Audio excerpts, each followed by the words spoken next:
Else Nutrition, they just secured a deal with 360 Sprout Farmers.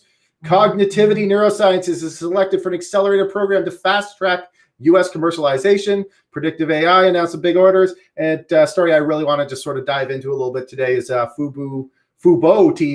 They just got downgraded by BMO Capital Markets. Okay, now let's hit it.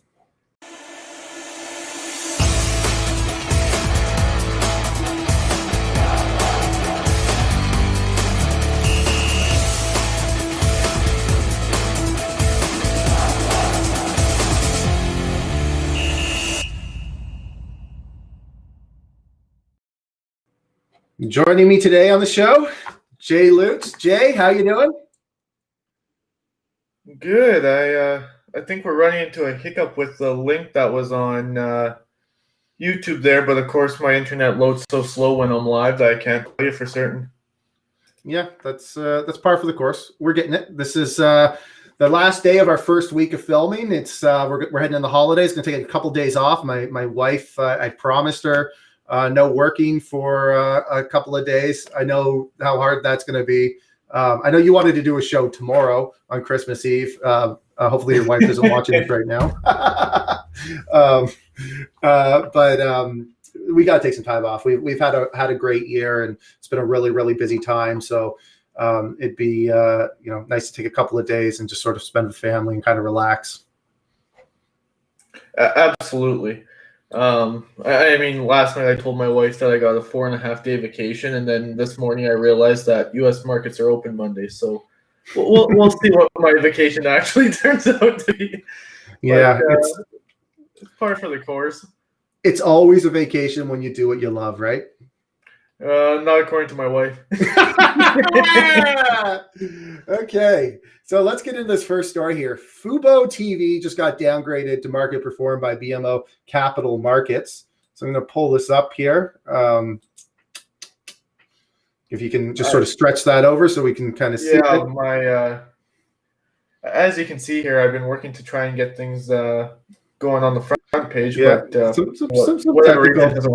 technical issues there. So this is a story that young Justin put together, a stock that I think everybody's kind of looking at with a lot of interest and intrigue. Fubo.tv, they just got downgraded. What can you tell me about the story, Jay? So Fubo.tv, my understanding is they're essentially a streaming service. They focus on sports. They've had a fantastic December, going from 26 and change to 62. So I mean, a great run. My understanding is it's largely a result of getting on with Hisense in terms of being a native app on their smart televisions. This morning, BMO downgraded from outperform to market perform. They did raise the price target, but that price target raise, my understanding, is largely a function of sentiment rather than actual fundamentals. $50 implies that it trades at 10.3 times 2020 estimated enterprise value to revenue and 38.1 times 2020 estimated EV to gross profit. So yeah, not a whole lot in terms of estimate changes, but really just downgrading it due to the significant run that the company has experienced the last. Here, let me pull up the stock chart here. I'm using Wide Charts, a service that I'm trying to get my whole staff onto. I'm a really big fan of Wide Charts. You can see that stock's really ripping. They just announced some pretty large subscription growth. Would that be the case, Jay? Honestly, I couldn't tell you offhand.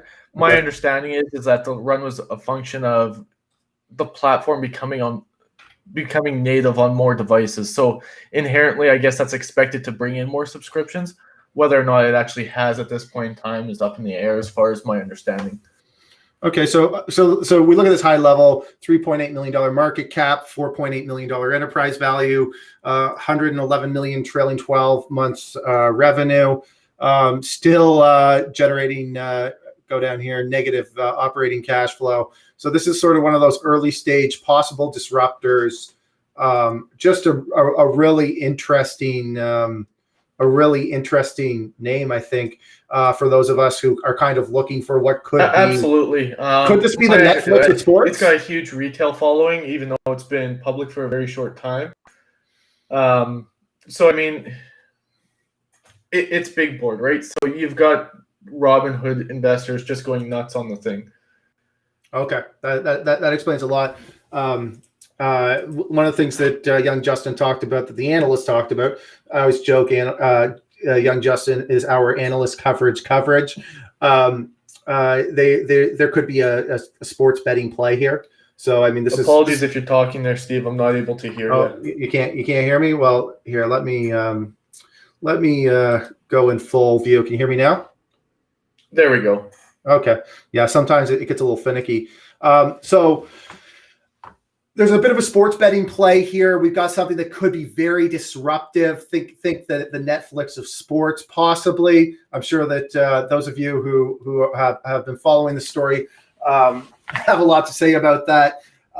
It's got ESPN. It's got a bunch of other sort of sports stuff, seeing large growth. We'll see what the next few quarters look like. But, $3.8 billion market cap for, a native sports streaming service. Seems like if they continue to show traction, that this stock could really rip.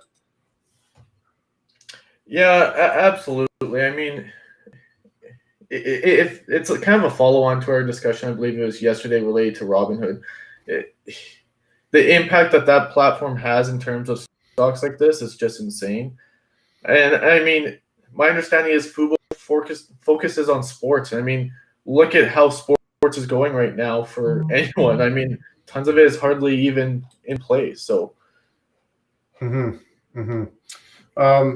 let's go over now to our next story here, Trillium Gold.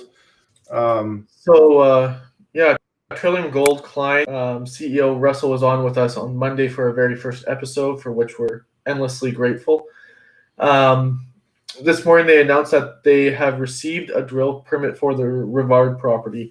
That property is actually right next door to their Newman Todd property, and they believe that mineralization basically feeds into Newman Todd.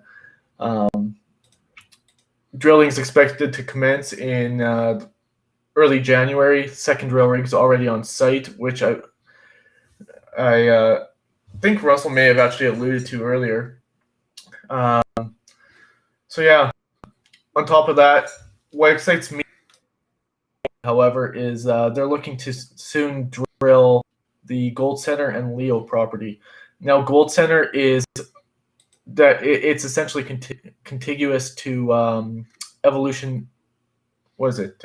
Evolution Mining's Red Lake complex.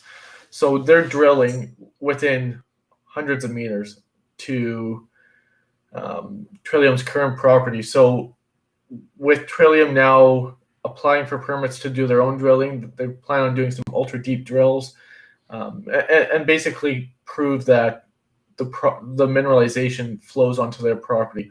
And once that's proven, to me, it's just a no-brainer for Evolution to pick up at least that asset at bare minimum to expand their mine there. So it's kind of right in the middle of it, and this is sort of the interesting thing. And I'm a broken record here, but we keep seeing a lot of these junior names, and Trillium's picked up just some great assets. They picked the pocket of Pistol Bay, 50 meters from the Dixie project, which is Great Bear, $1 billion asset, and they grabbed that for like $2 million.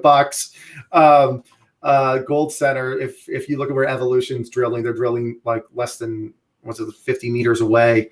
I think that this is going to be an asset that's going to get hot.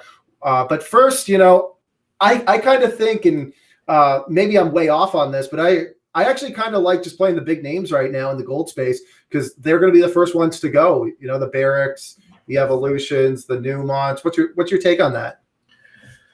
Yeah, I mean, you and I personally talked this morning about potentially picking up long-dated calls, because once the cash flow really starts to come into play for these majors, it should just result in a massive re-rating, right? Yep. Not much else to say there. It's just I sound like a broken record. They're stupid cheap. You're going to see some of them trading at like 2 to 3 times cash flows based on where we're going, and that's just assuming gold stays where it is, right? Gold just has to stay where it is to see some of the gold mining names run, and then of course we know how that works. Once they start to go, everybody wants to get the most lift in their valuation, and it just sets off a flurry of M&A. Yeah, and I mean, we're positioned hopefully to take advantage of that M&A from the junior market side, but it's just going to be a landslide once it happens. I mean, look at the cannabis space. As of late, there's been quite a bit of M&A announced. Heritage this morning announced that they're picking up a brand that just basically started selling product in June for effectively $41 million, assuming all sales targets are hit. So it's we just go through cycles, right? In terms of hot sector to hot sector, and right now we're expecting gold to be the next one, and with that comes M&A. Mm-hmm. Yep. Okay, let's talk this next story here. Else Nutrition. For those of you who are new to the story, and hopefully I'm getting this right, but they make vegan baby formula.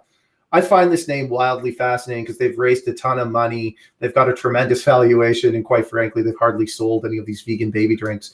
On a trailing 12-month basis, I believe that they've sold less than $1 million Canadian of vegan baby drinks. And I think that their market cap here, let me try to pull this up. I believe it's... I'm just going to ask you to pull that up in the background here. Let's pull this up. Here we go. And can you hear me, Jay? I can hear you currently. Yeah, sometimes this thing gets a little funny. So this is Else Nutrition here. We can see. Oh, well, you cut out on me now. $380 million here. Let's try this here. Okay, let's try this view. Some technical difficulties, of course. There we go. There we go. So Else Nutrition, $380 million market cap, trailing 12-month revenue, $1.1 million. This thing's trading at 380 times sales. Maybe not quite. I can actually get you the full number. Where do they have it up here? Do they give us the price multiples? Price to sales ratio. Sorry, 265 times. This is a food product, man. This is a food product, and this is why I love this space so much. You know, and what people have to understand about investing in small cap stocks in Canada in 2020, heading into 2021, is that fundamentals, they just don't matter, or if they do, it's to a very, very small degree. You're betting on the promote, you're betting on the share structure, and you're betting on the management team to do things that are going to get the appropriate news flow to move the stock. And everything, all the tailwinds. I always tell companies there's 4 things that matter: share structure, management execution, visibility, I guess you call that promo, and the 4th one is sector tailwinds. You've got all 4 components in Else Nutrition, and then look at it. It trades at a stupid valuation. They've raised real money. They put real cash on a balance sheet, and now they can go and do real things. Yeah, absolutely. Some of the real things came through this morning. They announced that they've secured distribution with Sprouts Farmers Market. Sprouts is a national brand south of the border, over 360 locations. And I mean, it looks like the market hasn't really reacted to it. However, the interesting thing is prior to this announcement, they had 380 distribution points across the U.S. So, I mean, they nearly doubled their distribution effectively, and the market kind of just shrugged, whereas before is going wild. So I don't know what that says about sector tailwinds as a whole, but it's something I certainly find interesting myself. Yeah. Okay. Well, next name to talk about here, Cognetivity Neurosciences has been selected for the Accelerator program to fast track U.S. commercialization. You want to talk about this?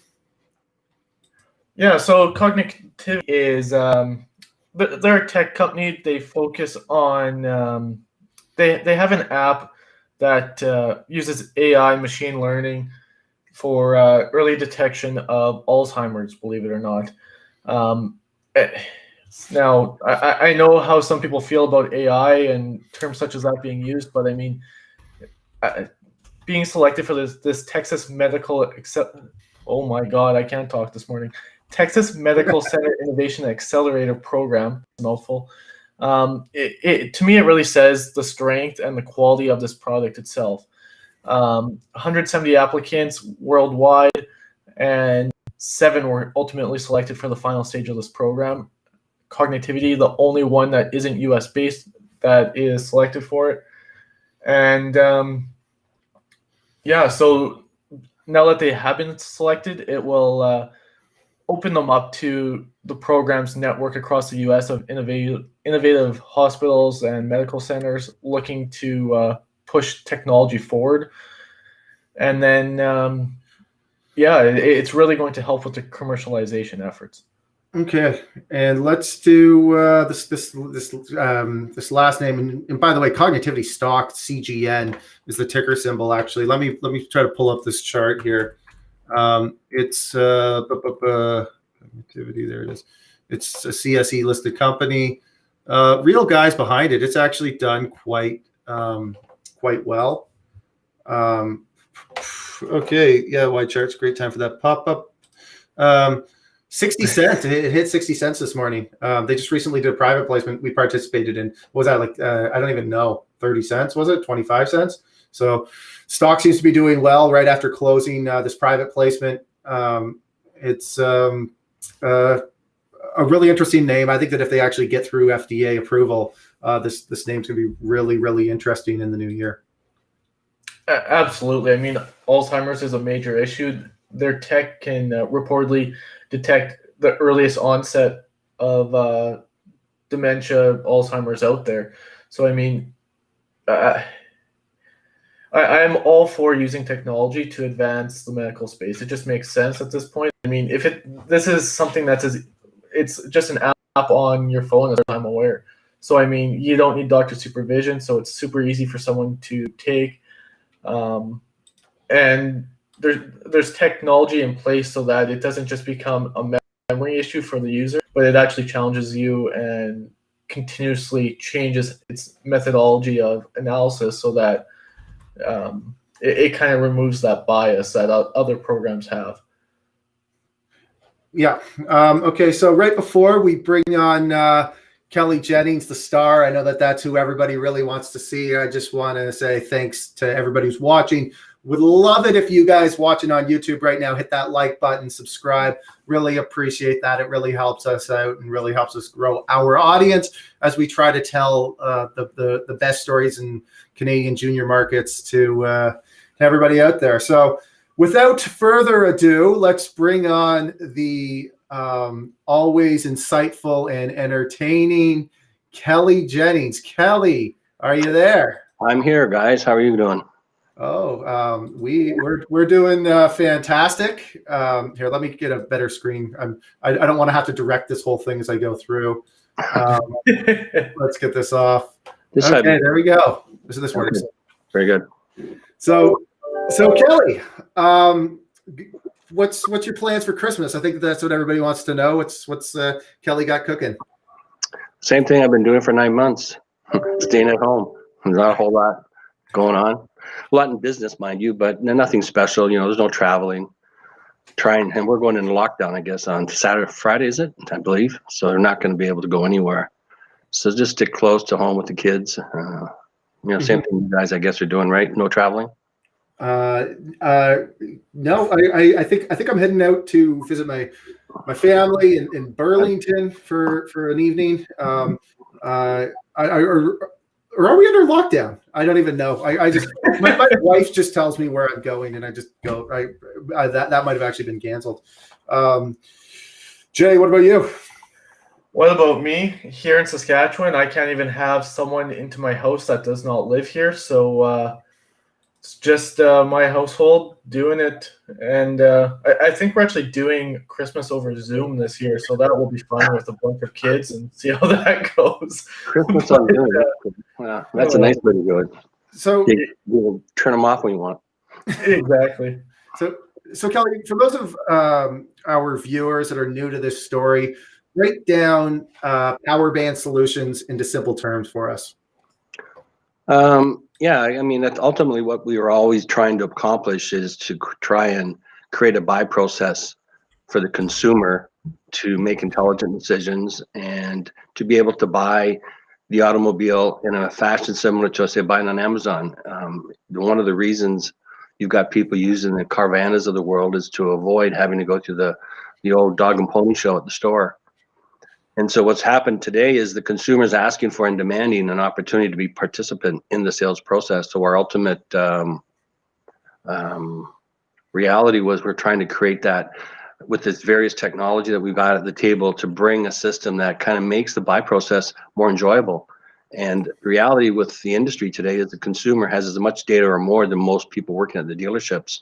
So the idea is to tap into that and give them an opportunity to participate, understand precisely what it is they're buying, and make it a pleasurable experience. And while we do it, eliminate unnecessary middlemen and make a good value proposition for the client and also for the dealers who've invested millions and millions of dollars. And unfortunately, the old model that we worked under for years, 100 years or more, just doesn't work. And we're just going to try and adapt our sales processes to make it a far more pleasurable, transparent process for everybody. Okay. So the first question we got to ask you, there's two lines to the business, right? There's the auction side, which in the US you guys are doing through D2D. It's a 50-50 joint venture with the Hunt family, which is, for those of you unaware, that's JB Hunt's, the massive transport company. And then on the other side, we've got Musa, which is, we were just sort of showing their promo video in the background. They are the first real sort of paperless auto fintech leasing company. Now, is the idea to sort of mesh them all into one platform called Drivers? I mean, ultimately, yeah, Drivers is the acronym. We're actually going to be basically using that name for the auction going forward, Drivers Exchange. And the focus is basically, there's three components. The one is, like you said, the funding process, which in our opinion, there's nothing in the market currently that can handle a funding process as good as Musa. They've got a great team. They've been together for a number of years, and they've done a great job for us. And then the product that we developed with Brian, right from the beginning, the ultimate goal, long before COVID, was to create an environment where the consumer can buy and sell a car from the living room. And now we've got that product done. And so what it basically, like you spoke about earlier, you want to make people the ability to make their decisions. And we've got another component called IntelliCar, Drivers IntelliCar, and that's kind of information. So there's three components. There's the auction part, there's the paperwork of buying and selling a car through Musa, and then there's the research work that you do to buy the car and make intelligent decisions. So we're trying to cover the whole gambit so that you don't need to go anywhere else but on your computer and be able to take the vehicle that you're looking to purchase and get payment quotes and such and make good decisions. So it's taken longer. I mean, initially when I went public, the idea was to go Canada, and then Brian and his team contacted us about 2 months later. And I don't know whether anyone appreciates the amount of effort and work to get yourself in position to do business in 50 states. It's quite complicated. And I give great kudos to the Musa team because they've gone out in the last 6 months and signed up, I think so far, 24 states, 2 very large potential lines with our lenders. So we're poised to really start doing business, which is really good because it took about 1.5 years to get all of the pieces of the puzzle put together. So it's an exciting time for us, actually. Okay, so one of the questions that I have to ask here, and you know, I'm personal friends with somebody who actually works at Google in the auto department, and I brought him this idea, and he goes, you know, the acquisition cost to try to get anybody on a website or an app to buy a car, it's going to be tremendously expensive. And you know, he cited like it's hotels.com, the what's it, Captain Obvious. And that was a $1 billion campaign. So we know that the acquisition cost to get somebody on a platform like this is tremendously expensive. How is it that you're going to compete without a massive balance sheet and go and acquire customers to get on this app? Well, that's a very good question, because you look at Carvana and where their market cap is and what they spend on TV is amazing. One of the main focuses from our perspective was to identify the various elements. We entered an agreement with the company to give us access to 4.5 million vehicles on a daily basis, which we felt was one part of, when you have that kind of volume, you're going to bring a lot of eyes and ears and people and dealers to the table. And the other part of it was we entered an agreement with a company out of Atlanta who have, I suspect, they're likely the largest buy group there is currently in North America. They've got alumni associations from universities all across the United States, union members, all looking for a simple, easy way to buy a car. They approached us and we went through a lot of due diligence. So our focus at the beginning is to go and manage 80 million potential union members and alumni associations who buy 3 to 4 million cars a year, trade in about 1.2 to 1.5 cars a year. And the one thing that resonated throughout our conversations was that they were looking to provide their members just with a simple place to go to buy cars, sell cars. And I think in the initial stages, if I get 10% of the members, we'll do very, very well. And we have no illusions. The reality is, I don't look at ourselves like a Carvana or Car Gurus. I believe we're more like facilitators. So we facilitate and we help the dealers. They're our partners. I'm a dealer, so I understand the processes that we need. And at the end of the day, when you can access up to 80 million members, the amount of money that we need to spend to get access to them would be too far outside of our budget. So for us, that was a very crucial part of our next step in going live. And I think you're going to find that we're going to get a lot more penetration through our various partnerships. And as I said, we're like an Airbnb for automobiles. We'll find the car, buy the car when needed, but we don't have to own it. And one of the biggest downfalls in the car industry is the depreciation factor. And I think we've kind of brought ourselves into a position so we can avoid that. And we also have quite a few sales reps in the street through our partnerships with the DMP and their people. We have 1,200 people serving the dealers. So I think we can get our word out pretty easily with the memberships and partnerships I talked about. And most importantly, I think the market and the people who are buying cars, I think anything and anyone that's ever used the system will probably validate the fact that we do have something special going on. And I'm really excited about the next 6 months, because I think we're in a position to really take this company. And it's been a long journey. I know there's a lot of shareholders that frustrated because the stock never reflects what we've done, but we're a small company out of Toronto that's expanded into the US market, offices in Dallas, Northwest Arkansas, and California. But I believe we've assembled an incredible team of people that really know the space. And a lot of these people came to us because they believe what we've got is special. And I think the dealers in their entirety are all looking to provide the consumer with an easy process, so you don't need to go to outside third parties. We got the dealers have spent millions and millions of dollars on facilities and processes, and there's no question, we've probably dropped the ball, which is why you've got those companies. But there's nothing to stop us from changing the wind and having us become an integral part of the sales process with the consumer. So it's a good time. So what do you think are the metrics that investors should be judging Powerband on going into the new year? I mean, I look at Carvana, right? Carvana, they demonstrate a tremendous amount of transactions, but they lose money. I think that on an operating cash flow to transaction level, they lose. I haven't looked at it in a while, but the number was like $1,500 per car sold. They lose in operating cash flow. It seems like the market likes transactions, but what metrics would you recommend investors consider when trying to evaluate Powerband solutions? Well, I mean, being a business person, my ultimate bottom line was the bottom line when you make money. And I think what we've done, we spent a lot of money on technology, bringing together various partnerships and other products under the umbrella, so to speak. And I think the way to judge us, I think, is going to be sales, volume, and then ultimately profits. I can't understand. I mean, I'm not a brain surgeon, and I'm certainly not a market person, but I don't know how you can expect a company that's losing money and its entire building, their whole product or their company is built on being a middleman. I'm not here to be rude. Just that, you know, people don't want to be sold. I think they've done nice. They've done a very nice job of creating this environment, but there's nothing they're doing that we can't do better. And I say we, I'm talking just ourselves with our partners and the OEMs, the lenders. The reality in business today, you've got to get rid of middlemen. And when you measure this company, you know, we're going to grow and we're going to make money. And yeah, we spent a lot of money to get here, but now that that's been spent, we're all about making money. And we've got 3 distinct profit centers that we expect to blossom in 2021. And I think we will likely be profitable sometime in 21. The sooner the better, of course. But to me, that's really one of the most important measurements of any company. So we're a bargain.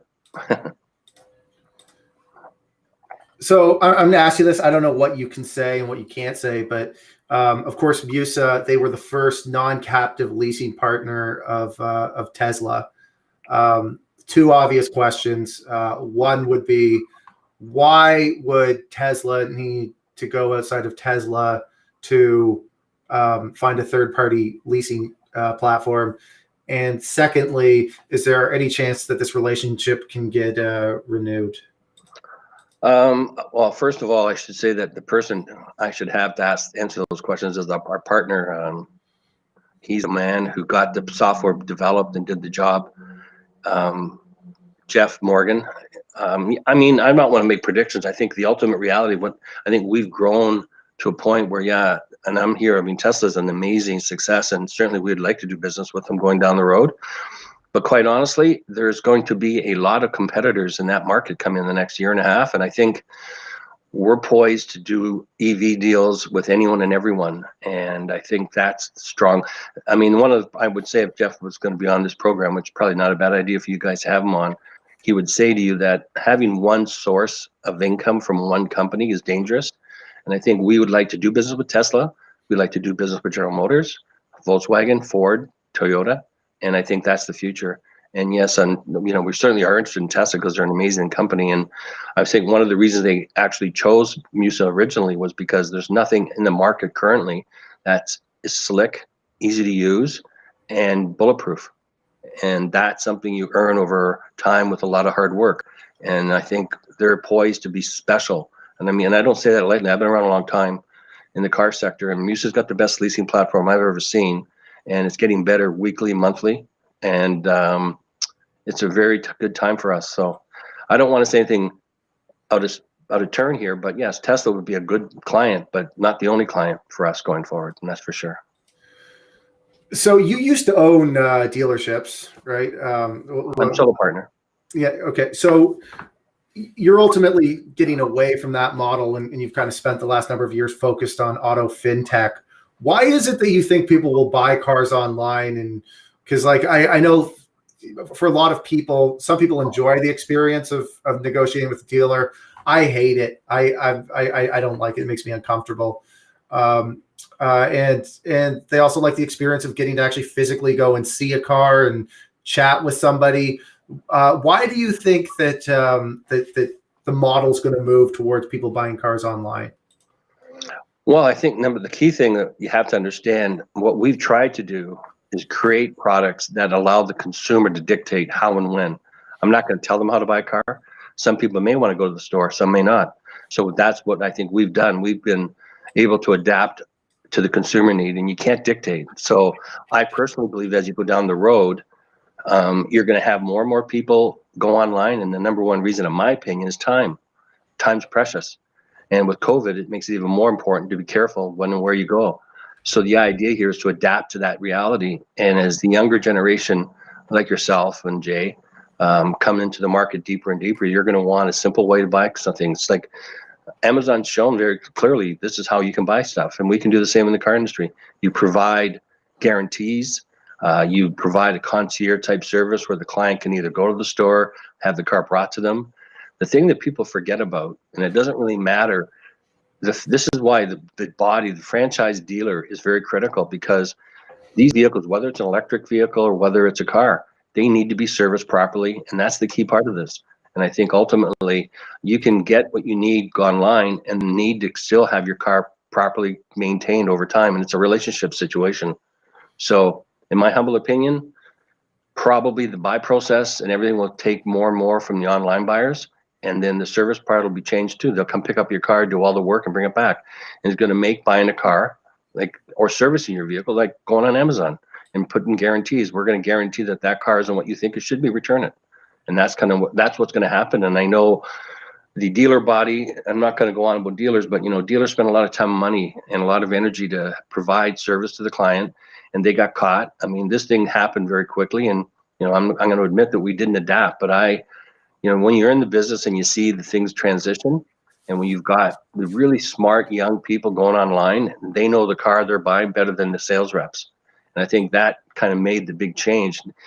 You're not going to have sales reps anymore. You're going to have customer service people who are going to provide information and direct you where you want to go. The same way when you go into to buy electronics, right? It's, you just want to understand what it is you're buying. Is it what you need? And have someone make sure that it is what it is. And that's kind of what we believe we've done with our IntelliCar platform. And Bruce Polks, who's our CEO there, is an incredibly intelligent guy. And that's why when you talk about what we're doing, we aren't just an auction. We aren't just a funding company. We are a whole suite of products to help an intelligent human being make a decision to buy a car or a truck that matches their needs with guarantees, so they don't feel as they're being lied or cheated.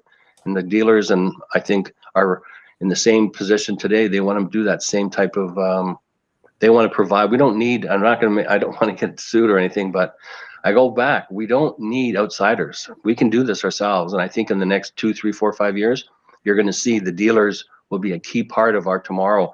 And I'm a dealer. And what we've tried to accommodate my partners, a lot of them are dealers or were dealers, and we're going to provide solutions that help everybody win. And we're not here to gouge anybody. We're just here to provide a highway to buy a car. Perfect. So I'm going to move the segment on slightly here. We've got a ton of questions coming in from viewers. Largely, it looks like people are looking to understand the revenue model a bit more clearly.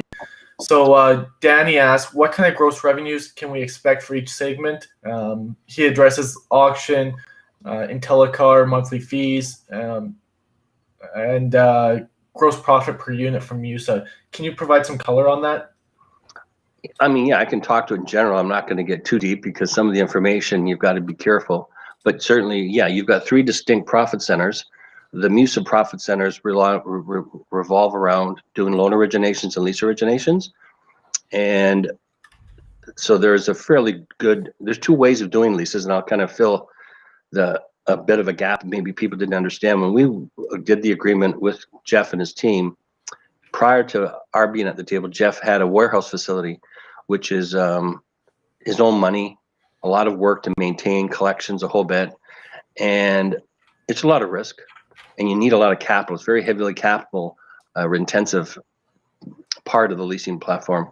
Jeff and people realized right away that maybe it was time we should go into what they call a flow, where our funding partners hold the paper, we bring the client, we do the leases, and we do all the collections, but you don't have to basically have billions of dollars. So the idea with our first step into this from the original platform was to put ourselves in a position where there's less risk and a good growth opportunity. And right now, there's a nice profit to be made. I mean, the interest rates are low, but it's competitive, and you got to be able to do your business has got to become very, very competitive for the dealers and the consumers.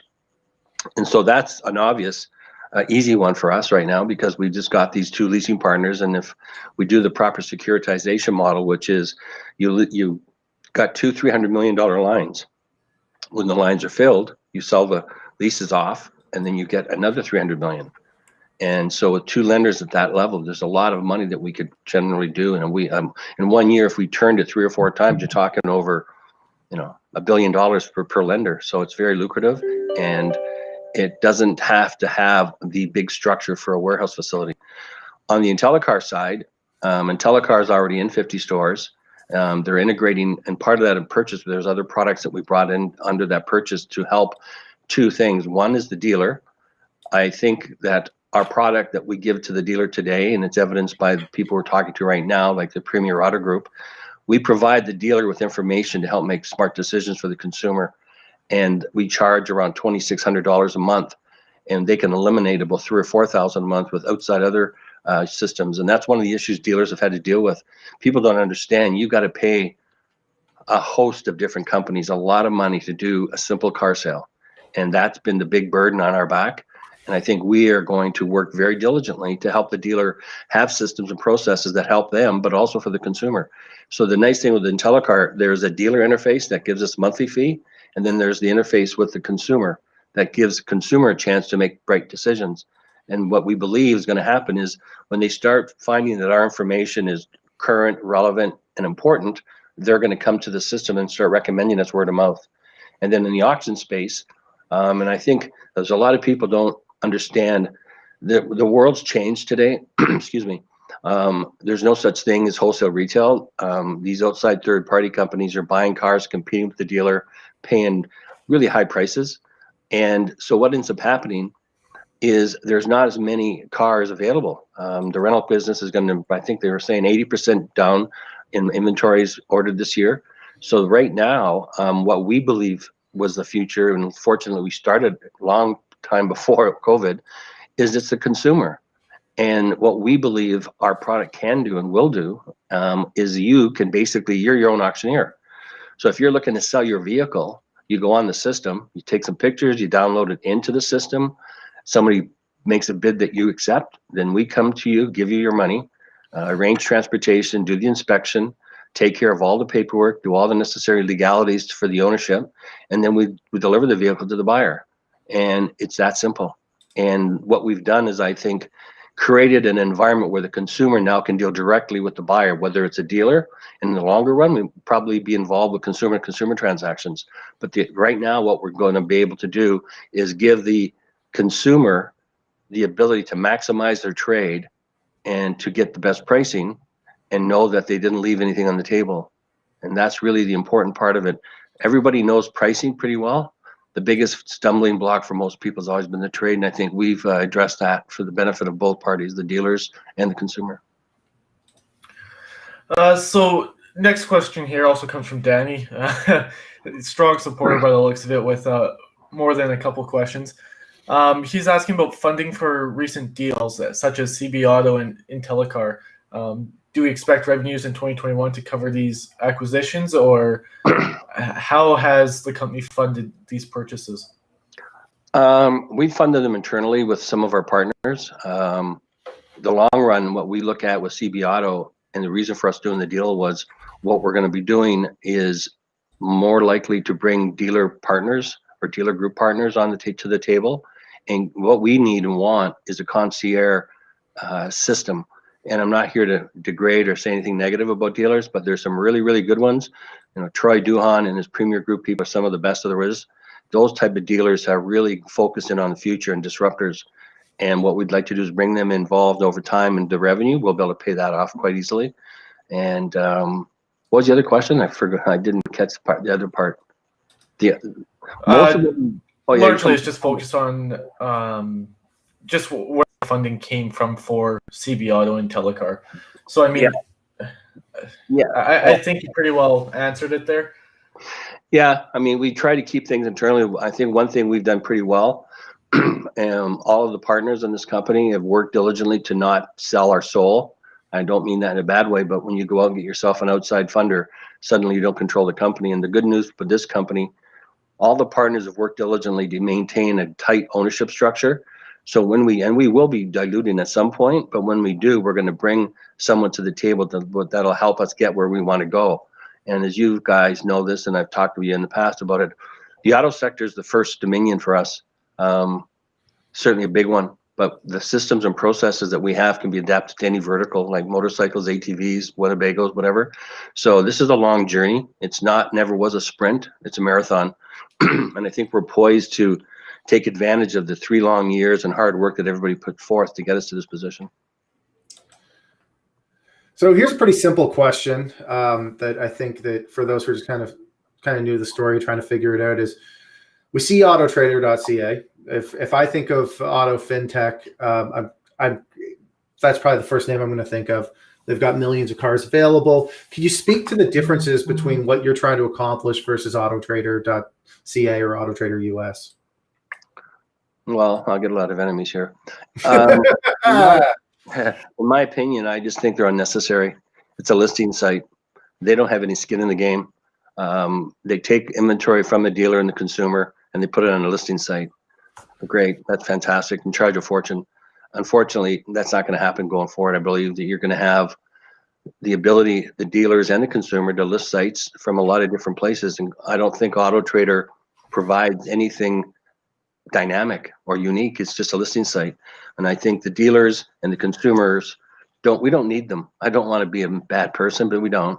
And listing a car for sale isn't that complicated. And you're going to have a lot of different places where you can go to find the car. And that was one of the reasons we felt getting the agreement on the listing sites and the inventory from a variety of different locations. Like, we can pull 4 million cars into our site, which I believe is actually more than Auto Trader, but we don't charge. We just provide it to eyes. And when someone does something, the thing I believe that I just think is going to resonate with dealers and consumers. Like, if a dealer wants to pay for the IntelliCar analytical tool and the processes that they got in the data, that's certainly good. We're going to charge for that. We have to, because we pay. But 90% of our revenue, we get paid on doing something. So if I don't sell your trade, I don't get paid. It's got to happen. If Jeff and the Musa team don't fund you, we don't get paid. We have to do something positive. So unlike a lot of these companies that come up, there's always these fees here and fees there, and that's just not going to cut it going down the road. You got to be part of the solution, and you got to put your money where your mouth is and be able to basically provide solutions and opportunities for people to make decisions. And when we do our job, we get paid. And I think that's the way it's got to be. And consumers have no problem paying for anything if they're getting good value. And that's our job, is to be able to say, here, follow this route. If it doesn't work, it doesn't cost you nothing. But if we do fund you, or we do sell your trade, yeah, you're going to pay. And yeah, that little thing right there shows it all. That's basically, we can do that whole enchilada that you got up there, that phone. Because, I mean, that's what we've worked so diligently. And the easy route for Powerband could have been just sticking to Canada. But when Brian and his people came to the table, it was pretty apparent their philosophies matched up pretty well. And so we worked with them, and we developed something very unique. I think that there's that many companies there currently that do what we can do with our auction products. And the same with Musa. Musa was around before we came, but I saw Musa as a critical part of what we wanted to accomplish. And anything could be duplicated, but what you can't duplicate it is all the years of hard work and toil it took that team to build their product. And the same principle with Powerband. I got people working with me in our company since 2002. A lot of the original products that were developed within the dealers. And I think that's one of the advantages that we have over some competitors. We've owned dealerships. We've worked within the dealerships. The guys that built the systems, built them, having access to those dealerships. And so we're a company that's auto-centric, and it's not I'm not trying to demean anything, but a lot of people think they know the car industry. The car industry seems simple, but it's quite complicated, actually. And I think you can't learn it in a book. And we use our stores as a litmus test to make sure what we do is right. Okay, so the big question that I think I probably ask you this every time I get you on the phone. And what I got you for Christmas? No, this would even be a better Christmas present when I see this happen. And I think that this is ultimately going to be something that kind of validates that everything here is real. Because right now, I think that from the vantage point of most investors, that they keep seeing news releases about, okay, you're going to do this return policy, or you've lined up 4.5 million cars to sell on the platform, or these facilities. But the problem for a lot of investors is there's nowhere for them to log on and actually see a product or see what's that this whole thing's real. So yeah. At what point will I be able, myself, SmallCapSteve, I'm going to put on my small cap, sit down at my computer, I'm going to go to I assume drivers.com, and I'm going to see 4.5 million cars available for sale. I can do my trade in, I can buy something, I can do my leasing. At what point can I go to a website? What's it going to be called? And what's that day where we can go in and log in and actually see a product? Yeah, you're right, Steve. I mean, it's been a journey, right? You do agreements, and then you got paperwork done. And unfortunately, or maybe fortunately, what you do is when you do agreements, you got to let the public know I'm bound. And some of them, I don't really like talking about what I do, but the TSX forces us. And so there's always that lag time. The inventory one is just a perfect example. We've downloaded the inventory into a site, and we are putting together the necessary things around that to manage it. And that requires a call center, and it requires a lot of interfacing with the company, our partners at CB Auto. And so we're ready to go live in that area probably in early January. And the same principle, we just finished our deal with CB, got paperwork done, and now we're working through the process of what do we need to like, you've got to have a support net mechanism in place. I have all kinds of good thoughts and ideas, but we got to have people to handle. Like, we want this to be a pleasurable experience, and unfortunately, we have to hire people to be able to handle this type of business. And we're already doing business in the real world, like I said in the one press release, and now we're going to do more. And over the next 2 to 3 months, you're going to see the inventory. You're going to see the positive implications of our agreement with these union and alumni associate members, because they're all looking for a very nice, clean, simple way to buy a car.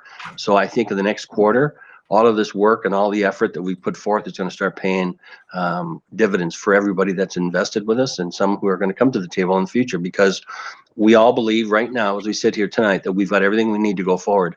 And we will get partners and we will fund.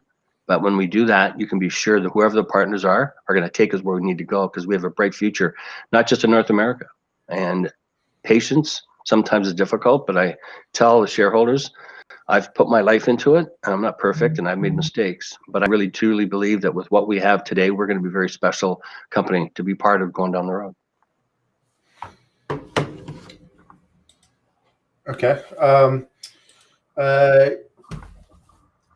Trying to think here. Do we have any more questions coming in from the audience that we think we should hit on there, Jay? One question I saw was the U.S. listing, but Powerband does trade on the OTC, PBXWF off memory. Here's a good question coming from LA. I have to say this full username just because it's so original. LA 151212511111 asks. Wow. Why, in your opinion, hasn't a big player like Amazon, who already has a large audience, already gotten into the space? What is it that you could do differently that a big company hasn't been able to do yet? That's a very good question. And I think it gets back to the car industry. I think people on the outside look at this industry as very simple and easy. It's not. It's complicated. And if they could do it, they would have. And I think people that know the industry well, whether they're in this industry or outside of it, understand to build products and applications that people want to use is very difficult. And I always said this to IntelliCar, and I've said it to Jeff and his people: simplicity in software is very complicated and very expensive. And you just can't come out from the outside looking in and say, oh yeah, I'm going to do that. I have this over here. The car business is about repair, about sales, about process. And it's going through an evolution that's never seen in 120 years. So I don't know whether there have been numbers of individual companies have tried to penetrate. And that's why, for me as a car dealer and also as a consumer, when you look at the industry and the number of middlemen involved in buying a car, you brought up one, Auto Trader. Why do we need Auto Trader? Why do we need any outside listing site or lead generation site? The consumer and we as an industry have to provide the solution. And I think the advantages we have, all the partners have years of experience. I've been in the industry forever. I've owned most of the major OEMs we've been partnered with. Brian Hunt's owned dealerships, owned auctions. Jeff and his team have been around the car space forever, in the leasing space. And the guys at IntelliCar have been data people forever, and they're bringing all this information. And it's not simple. Like, I'm a testament. It's taken us 3 years from the time I got in partnership with Brian, or 2.5 now, I'll be 3 soon, to make our product viable for the market. And there's no way their family, being successful as they are in their industry, is ever going to put their name or anything to the public that doesn't work. And that's the same with us. So we've worked really, really hard, and maybe taken longer than we could have or should have, but we are finally in a position where we brought together all the necessary tools and products to be able to let the consumer do everything they wanted to do, and we're afraid to ask. So another question here: when will this be rolled out in Canada?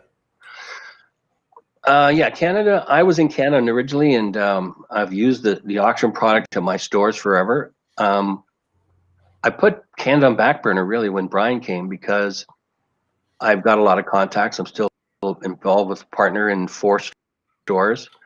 Canada's going to roll out next year. At the end of the day, and I think I spoke about this, I think Powerband's got to a point now where we're almost an American company, and certainly I'll let it be known, we really would love to find ourselves a really super great CEO at some point this year, and let them take this places where I never could. I think we've done a great job, and we are going to make money, but you still need that young, powerful leader who sees the future and embraces it. And the Canadian market for me is likely where I'll get more involved, because it's my backyard. I've got partnerships and friends and associate dealerships that are waiting. It's just that the U.S. market, I know people in the U.S. understand it, but you got 50 countries down there. You do business in Arkansas, it's open season. You go to California, it's like Canada. It's like you can't smell nothing without their permission. So you got to be able to adapt to it. And I think we've done that now. And Canada's going to come down. I would say we'll be active like next summer for sure. We already started the process. It's just going to take time, and you have to assemble the right people to help execute on the opportunity. So a question came in. This is kind of putting you on the spot here. Heck, I'm just going to ask it anyways. And this obviously comes from a lot of investors that were burned in the cannabis space. The young Canadian millennial junior investors who have seen, shares blown out into their face, and they're like, okay, well, is this another nefarious Canadian capital markets play? Asking, are you going to consider locking up your shares again? Is that something that you have any interest in re-upping? Well, I think I have enough money in this company. I did that I think it comes due in January. I don't know. I never thought about it really. At the end of the day, I think I've shown that we're committed. And I don't know how you measure commitment, but if it comes in a wave of dollars, I'm in deep. So I don't even know if that has any relevance. If I ended up selling some of my stock, everybody at the table would be benefiting greatly. So I can't really say that. I'm not averse to it, but I don't know what really meaning it has, because I can't get what I got out unless this thing gets to a point where it's profitable. And that's where I'm here for. I'm not looking for, if I was looking for a paycheck, I would have stayed as a car dealer. My focus has been here. I think all the people at the table, the big partners like DMP, John Armstrong, Brian Hunt, Stephen Lee here in Toronto, we've committed to this, and we're not going to go until it's good for everybody at the table. And I think we're poised finally to see some fruits from the labor. And I think we've got the right people to help us get there. So I don't want to say yes or no, because I don't know if it had any purpose anyway, but I did it more as a gesture. And now we're making money going forward. I don't think this is relevant, but I'm not averse to it. Okay, well, let's wrap it up here. Thanks so much for joining us, Kelly. I'm looking forward to what you're able to bring in 2021. And hopefully you'll come back on and continue to update shareholders as we go along. This is our 3rd show, and we've seen a massive growth from less than 10 people on day 1 to averaging well over 50 on our 3rd day. And I'm sure that there's a lot of people who can't wait to watch this in repeat on YouTube or Facebook or Twitch or Twitter or whatever their platform is. So thanks so much for joining us, and I hope you'll come back on in the new year. Oh, my pleasure, actually. It's a good platform. I think providing good information, and then for us as a small Toronto company and growing it, I'd like to be able to provide shareholders with an opportunity to get a better understanding of what our plan is and why we did what and how we're going to go forward. So yeah, I'm glad to come back. I really enjoyed it. Awesome. Well, thanks, Kelly. So that kind of wraps it up for today. As always, I like to just say to our audience, thank you so much for taking the time to join us. You could have spent your last hour anywhere doing anything, staring at any screen, but you chose to spend it with us, talking about small cap stocks, engaging with us through the chat. And I hope that we continue to build this up into the new year. Jay, you got a parting shot for us? Parting shot today is in about a half hour's time. Our daily dive goes out. It's the last of the week, with it being the short holiday week. We've got Michael Collins from Exploit Discovery on. Quick little video to discuss the deal that he just did with Newfound Gold. On top of that, don't forget to like, subscribe, follow, whatever platform it is you're on. I know we're streaming to a lot right now. Thank you to our supporters. This was a great show. And I mean, personally, I truly appreciate being able to do this every day because of the support that we get. And shout out to Tinley. I see someone there's commenting that they like the hat. We're big supporters, long-time supporters of them, so quick shout out to them. But yeah, enjoy your holiday weekend, everyone. Happy holidays, whatever you celebrate. A little disclaimer too, we are not financial advisors. Nothing that we mention on this show constitutes a buy or sell recommendation. We are not qualified to be giving financial advice. We're not qualified to really even be operating this Restream platform, which today has crashed minimally. Any other disclaimer comments you got for us? Yeah, we're entertainment only. I believe one person has viewed it. What was that term, Steve, that I was called by someone a week or two ago? Some dork or something. Whatever. We're entertainment purposes only. You tend to get called the shallow dive quite a bit. I love the originality. So I guess that pretty much wraps it up for today. Last thing I just want to say is to our whole staff here at the Deep Dive as we head into Christmas, we've really had a great year.